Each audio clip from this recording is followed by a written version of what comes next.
Coming up, 5 minutes. That's all Congresswoman Katie Porter gets to question a witness in a House hearing. And today she used her 5 minutes to rip up Donald Trump's Treasury Secretary Steve Mnuchin. We have the video, and we have Congresswoman Katie Porter next.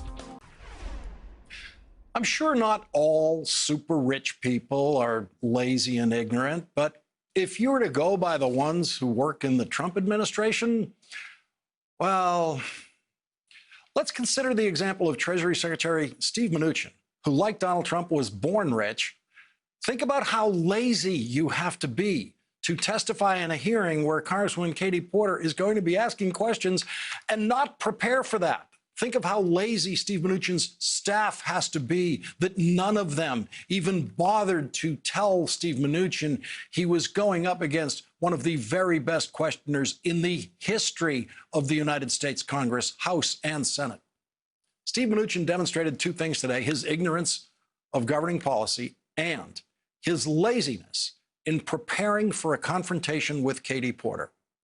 Congresswoman Porter made the point to Mnuchin that it is illegal for him to move $455 billion away from the COVID relief effort until at least 5 years from now, on January 1st, 2026. Secretary Mnuchin, is it currently the year 2026? Yes or no? First, let me comment. I do believe there's an economic emergency. You're putting words in my mouth that are not correct. Second of all, okay, the answer is that 4027. The time belongs to the gentle lady. Reclaiming my time, Mr. Mnuchin, would you start by answering my first question, and I will ask you others. Is today the year 2026? Yes or no? Of course it's not 2026. How ridiculous to ask me that question and waste our time.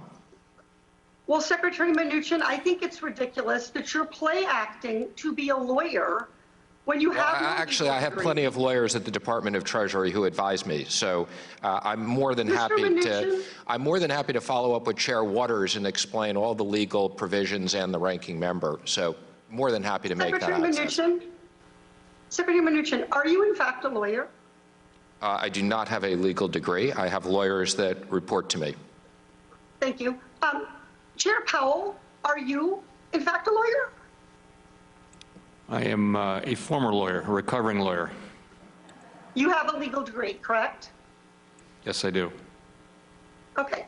So, Secretary Mnuchin, you're trying to tell Chairman Powell to send over any remaining funds right now, and you're claiming, falsely in my opinion, that that is what the law says. And you've gotten into a disagreement with someone who's actually a lawyer. Are you a lawyer? Are you a lawyer? There are millions of people listening to me right now who know that Katie Porter is a lawyer, who know Katie Porter went to Harvard Law School, where Elizabeth Warren was one of her professors, and the lazy mind of Steve Mnuchin doesn't even know that. And the breathtakingly lazy staff that surrounds Steve Mnuchin don't know that, or didn't tell him that, and were incapable of preparing him in any way for the utter humiliation he suffered today while testifying to the Honorable Katie Porter. Elizabeth Warren answered Steve Mnuchin's ridiculous question on Twitter.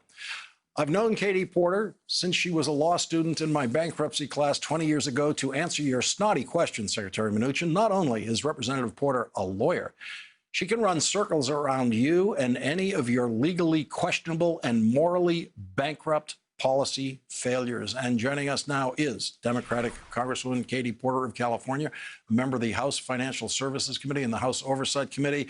Congresswoman Porter, I was going to say you make it look so easy, but actually you don't, because asking the Treasury Secretary what year it is something I've never heard before, and never could it have been more effective.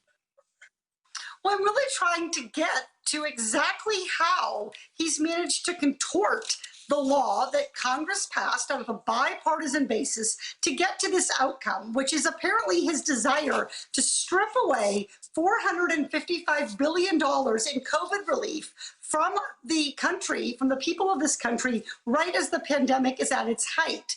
And so I was just asking him, like, where is the problem here? It is not 2026. Why do you think you get to write the statute?